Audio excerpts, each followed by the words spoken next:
With this year and decade quickly ending, many of us will take this remaining time to reflect on the many changes that have been manifested in the 2010s. As we are all aware, change is truly inevitable and unavoidable. As growth is experienced in this journey which we call life, multiple changes, small and large, are constantly taking place both without and within ourselves.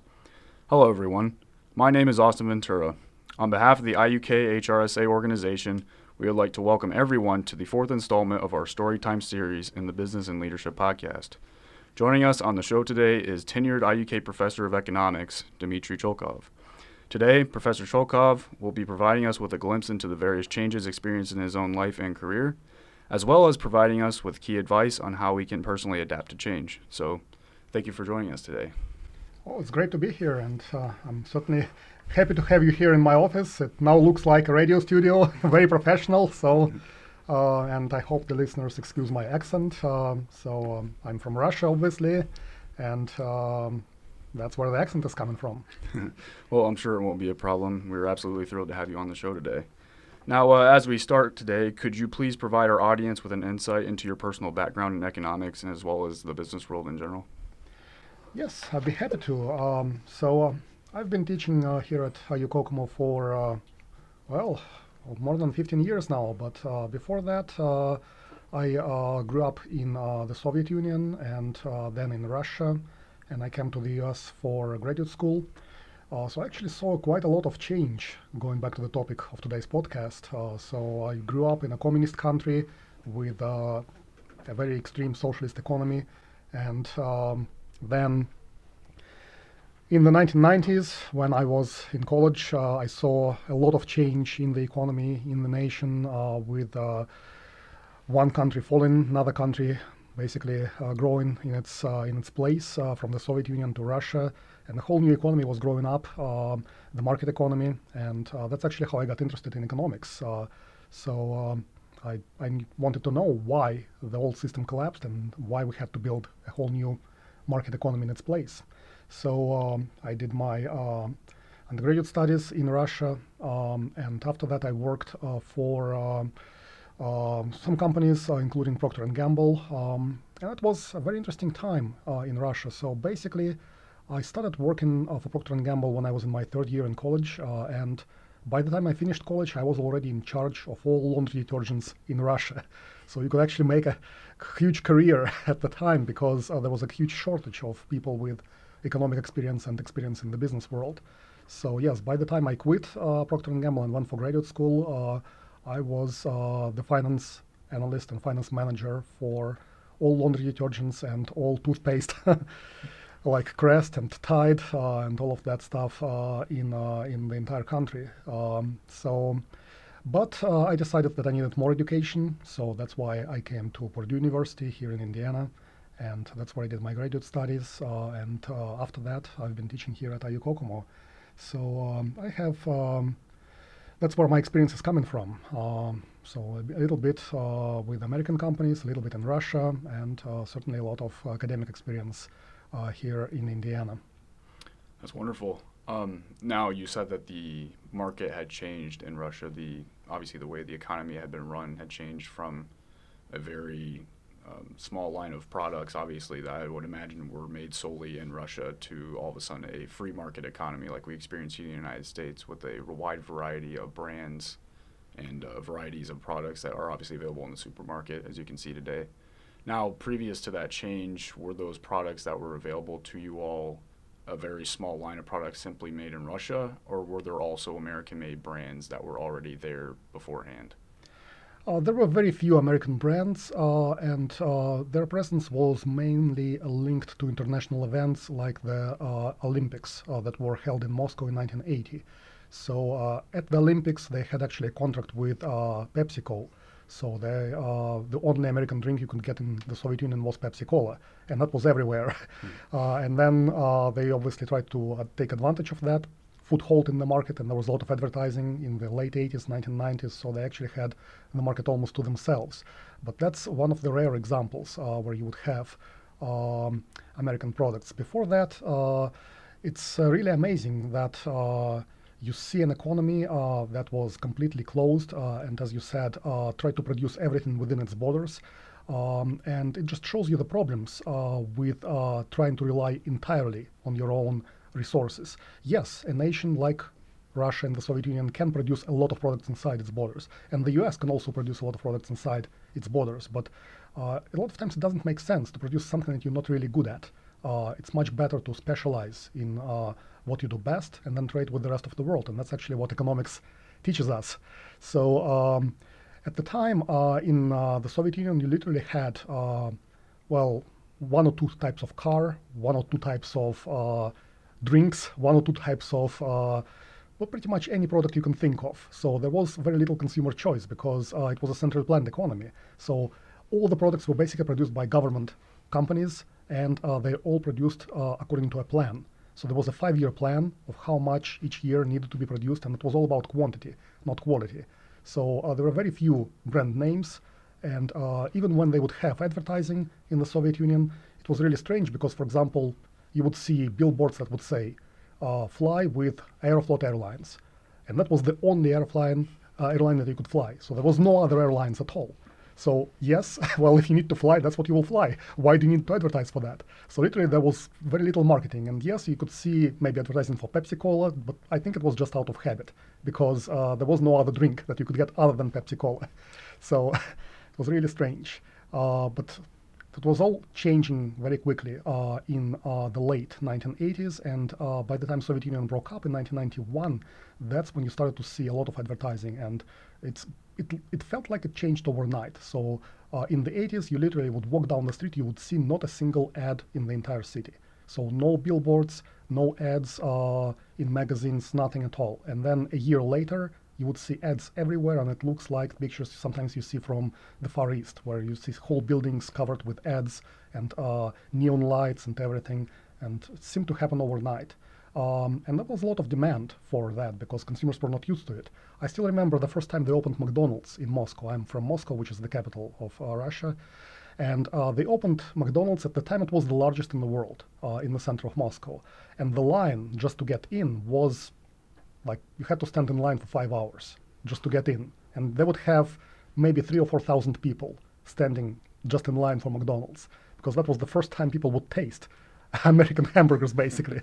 So, and yes, so at the time, you didn't really need advertising. And even when American companies would come in, like McDonald's, there was such a big demand that people would just, it was new. It was new for everyone. And it just felt like every single brand you can think of came to the market at the same time in 1992. And that was a wonderful time to be around because it's just, you have literally no choice at all. And then you have every choice in the world. The only problem is you don't have any money. But that's a whole different question. Right. Yeah, as a Coca-Cola person myself, when I did drink soda, I can definitely say that having only Pepsi would be a nightmare scenario for me. That's a world I definitely would not want to live in. But yeah, it's definitely wonderful to see the changes that were made, and I'm sure everyone was definitely welcome for it, especially after tasting the same thing for, maybe 50 years, 60 years if you were that's a exactly lot right. older generations. I can just imagine that taste of that. You probably were just sick of it by then. Yeah, and with something like cars, for example, well, Russia was never great at making cars, but they brought in a contract with Fiat of Italy, which today owns FCA and Chrysler, and basically they built a whole city around the car factory. It was entirely new. It was brought in from Italy in 1971. So they started to make new Russian cars called Lada. And it was actually quite a good car for the European market at the time. It was a car of the year. They tried to sell it even in Britain and in some of the other European countries. It was very cheap. It was maybe $4,000 at the time for a new car in today's money. So it was very cheap. That was one good thing about it. But basically, they made it in 1971. They were still making it in 1991 when the Soviet Union broke up. And they finally took it out of production in 2014. So they made exactly the same car from 1971 through 2014. So even after the Soviet Union broke up, just because it was so cheap and people were used to them, they kept buying them. But literally, there was one car model with little modification for 40 years. I was just about to ask you mean to tell me they didn't add any new modern modifications to the car at all in that time? It was the same exact blueprint for each model year? Well, after about 15 years, they put in new headlights. And that was Hey, you can about see- it. Yes. Hey, you can see better for sure. That's Yeah, but the good thing is that the parts were cheap because you would have 40 years of rusting cars that you can take parts of. But that's the problem with a command economy, that there is just no incentive to improve the product, and there is no reason to market it. And then again, all of that changed quite significantly in the 1990s when the Western companies and the Western marketing came in, and that's how I got interested in economics and the business world. Yeah, certainly interesting. And obviously, on that note, I would like to say that we definitely take that for granted here in America, the variety of choice and the power of choice that we have, and not only just what we do, but what we buy, who we buy it from, and what the companies that we buy it from stand for, especially nowadays. It's certainly imperative for companies to expound on what exactly they stand for as far as their values and the causes that they also provide for. You know, a lot of companies provide for different foundations, for charitable works, and so that's definitely something we take Yes, for absolutely, and granted, that is also a big point of differentiation in the market. When the market is so saturated with a lot of different products, and that's something that, again, you talk about in economics, that you need to differentiate your product, and people look for reasons to buy products, and the social causes that companies today stand for, that is a big point of differentiation for them. Even when the products are the same, you're more likely to buy a product from a company that you value, and that values the same things that are important to you. And a lot of research has been showing that. And the product is not necessarily better. It might be the same as a competing company, but you feel better using it if the company shares your values and contributes to your causes. Mm-hmm. Certainly. Now we wanted to ask you, are there any interesting stories, whether it be personal or even from your work career, about change that you would like to share with our audience?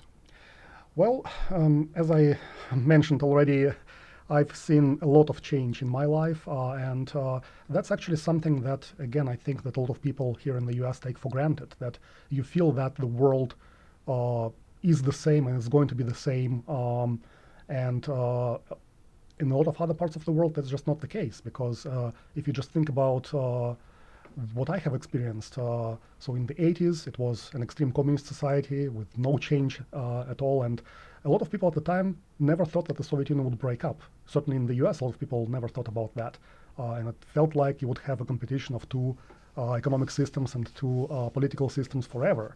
But just, so let's say that was 1996. Just 5 years later, 1991, Soviet Union is gone completely, and the economy breaks up, and all of the republics go their own ways, and it's just not just the economy, but the whole country breaks up, and the whole political system. And then everybody has no money, there is a lot of freedom.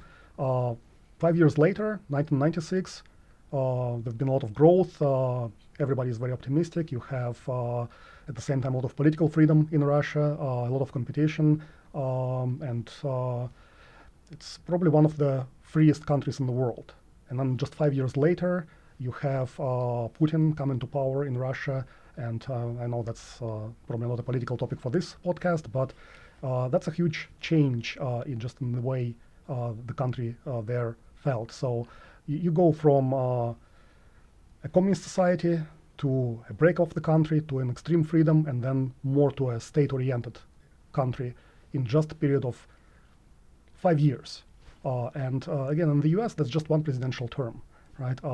And you don't expect to see that much change. But at the same time, the world is moving faster and faster. It sort of feels like you certainly see growth in technology, you see progression in society, you see just the amount of knowledge that we accumulate about the world, and the perspective that people have changes. So perhaps we should expect change in our life. And that's just something that we need to expect, and we need to adapt to. Now that takes us to the question of how do you adapt to change? And well, you need to. I guess it's difficult to embrace it, but you need to expect it. You need to be prepared for it. You don't know what is coming in the future, but things like education and things like just being able to analyze what is going on in the world, that certainly helps. Yeah, absolutely. It seems more so today with social media becoming such a prominent Yes. part of our lives that people seem to neglect researching topics before they, kind of fly off the handle. They see one statement and they say, oh, well, this is the way things are and I don't like it. But instead of simply taking it for what the statement said, they don't really look into who said it or even the premises behind why it happened. So research is certainly important in finding out what is going on, and it's truly important for us to understand what is going on, not just, what is doing it, but why so. Now, with you saying change, we might not be able to necessarily adapt to it or embrace it, but we need to adapt to it. Former Prime Minister of Britain, Winston Churchill, once stated, "To improve is to change. To be perfect is to change often." Would you personally agree with this statement, and why? Well, I would agree with it to a certain extent because I agree that all of us need to embrace change and need to expect it, as I said. At the same time, sometimes you see change for the sake of change. And especially in the business world, a lot of times you see management trying to come up with new strategic plan or new strategic direction, and that's not necessarily always a good thing because you need to be prepared for change. You need to understand what you already do well, what is your comparative advantage using economic terms, and you need to expand on that. So just trying to change for the sake of change may not necessarily be the best idea, in my opinion.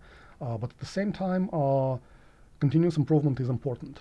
And if you stay the same, if you don't try to adapt in just in your ideas, in your knowledge, in your skills, if you stay in place, you fall behind because the world moves quickly. That's what we talked about just a moment ago. You see change and just in how much we know about the world, and everybody is learning, and we have more and more globalization, competition internationally, and we need to adapt to that. And from that standpoint, change to me is just trying to expand your own horizons, trying to learn new things about the world, trying to expand your knowledge, your skills, and change that way. So it's not just trying new things for the sake of change, but trying to expand what you know, what you understand, what you learn about the world, and that guides the direction of your change. Okay, so yeah, for our audience, just to clarify, you're essentially stating that change just for the sake of change obviously is not really a key, but it's just more essentially the benefit of change is more so in moderation of it. Is that what you mean? Yeah, you need balance. Yeah. Balance. Just like everywhere, you need balance. Right. If you don't have balance, you will fall. Exactly. So, yes, from what we understand, you are currently a professor of economics on campus, and obviously with the new decade coming to a close and with the year coming to a close, with this background in economics in mind, what changes are you personally expecting to see for the next year, or even what do you predict for the new decade? Well, I think that what we're going to see is changes in the way the society and the economy works. And what I mean by that is that we are likely to see new industries, new ways of doing business, new technologies. And in economics, especially in microeconomics, you talk about the utility and the needs of people and how people look at the value that they're getting from a particular product and the cost of it. And basically, what people get value from is fulfilling their needs, not from a particular product. So in business, if you, for example, make a car, right? Going back to our discussion of Russian cars, right? You never see any change there. But today we don't just see change in car models. We see change in the way people approach transportation. You now have the whole concept of mobility, for example, right? And that means that rather than buying cars, people think of transportation as a service. So you have on-demand transportation like Uber and Lyft and companies like that. And then potentially we'll have self-driving cars. You might have new ways to own cars, and maybe car sharing or car clubs, right, where you would just get access to a vehicle anytime you want, and it would come in and take you anywhere you want as a self-driving apparatus. So potentially flying cars, right? Maybe that 10 years down the road, they're trying to develop that.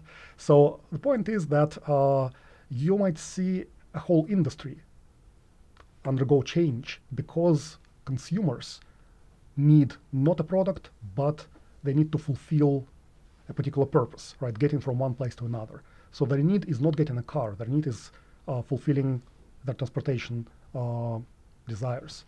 And the same kind of change happens not just there, but for example, if you think about news, right, and social media, right? It used to be that people would watch TV and get their news from television, but that is on the decline, right? And people get more and more news from social media, and that also sometimes has undesirable effects because you only get the kind of news that you already like and agree with, and there is less discussion. But that's a change in the industry, right? So people have needs that they need to fulfill. The way that they fulfill them will adapt to with new technologies, with new products, and that's what you probably are going to see over the next decade. So some industries might completely disappear, new industries might appear. Which direction? Well, you have to look at those developments and try to anticipate them, right? If you want to be in the business world, that's how you get ahead of the curve, right? You need to just look at the developments in whatever industry you're interested in. Yeah, those are some certainly interesting predictions. I typically agree with them myself, especially if you look in the food service industry, the way things are kind of aiming towards, it's more aiming towards, as far as fast food goes, they're aiming more towards a less interactive environment and way of handling things in a more efficient way. You know, obviously you see the kiosks that are being developed for McDonald's, Taco Bell, Starbucks. I honestly believe that they would implement a similar kiosk system. They actually just recently implemented a store in China that is completely automated. You'll simply walk into the store, you'll order your drink from a kiosk, and then there is a robot barista of sorts that will make the drink exactly how you want it with the exact amount of ingredients and whatever other add-ins you like, it will promptly make it for you. But with those changes, that also kind of brings in a scenario where you lose that human touch behind the service, especially food service. You want to be greeted warmly when you walk in. And for some people, that's just not very feasible, or it's kind of unfathomable. But do you believe that we're also entering to that stage where we're going to be completely served by automated systems and as well as other things? Well, I think that it's certainly, again, you look at the costs and the benefits, and the cost of technology is coming down. The reason why you see more and more automated technologies in food service, in cars, right, is because it's just getting less costly, right? And yes, you're going to see more and more of it. But then on the value side, what do people value, right? If they value interaction, at some point they will be prepared to pay for it. And that, again, is an economic principle in this. So what I think is that you might see just a divergence in the type of restaurant, divergence in the type of retail stores. Some will be completely automated, and some will be more human interaction oriented, perhaps at a premium as far as the price. Because human interaction, if people value it, they will have to pay a premium for it. And we already see, even in retail stores, right? You now have companies like Amazon trying to have one-day delivery, and stores where you can pick up in Lafayette at the Purdue campus, for example, you have an Amazon store, and you put an order on your phone, right? And an hour later, you just come in and take it from a box at the store. It's already there, whatever you want. All in your box, you just come in, open it up as a locker, and pick it up. So that may be where retail is going too, and certainly see companies like Amazon picking up a larger and larger share, and retail stores disappearing. So at some point, it may be, going back to an analogy from the past, it may be the kind of time that we have seen moving from horse-drawn carriages to cars. Right today, if you want interaction with a horse, you pay for it. It's expensive, but yes, you can have a horse. And yes, maybe human interaction will be the same kind of premium in the future. That if you want it, yes, you get it at a premium, and yeah, that might be where it's going. And another point, you mentioned that a lot of this is coming from Asia today. Yes, we might be at a point where it's easier to actually test a lot of these new technologies outside of the US. And for many years in the 20th century, the US has been at the forefront of a lot of new technologies, and even today, right, things like social media developed in the US. But at the same time, when it comes to testing new products and things like those restaurants with no human interaction, at some point it might actually be cheaper and easier to implement those technologies in China, and there's fewer legal barriers as well. So we might be watching what's going on in China over the next few years with much more interest, just because it used to be that 20 years ago in Russia, right, we were looking at the U.S. and you see it today in the U.S. 10 years later you will see it in Russia. Well, now we might be at a point where you look at China and then 5 years later it makes its way to the U.S. So yeah, it seems like everything's kind of switched places, and now Asia's become the forefront of technologies. But yeah, those are certainly many things to be concerned about, and also to ponder on, especially as we move into this new decade. Now, before our time concludes today, and I know you've pretty much already answered this, but what is one key word of advice that you would like to provide to our listening audience on handling changes in their own personal lives? Well, I'll just use the Boy Scout motto, right? Be prepared, right? And to be prepared, you have to have good analytical skills, good critical thinking skills, and that's actually what education is about, right? A lot of people, even in my classes, sometimes ask, well, why do we need this stuff? We're never going to use it in in our work. Well, yes, you are, because what you learn is how to analyze information, how to make decisions, right? Even if you don't use the exact skill that you learn here in class, as long as you understand how to gather information, how to analyze it, that makes you prepared for change.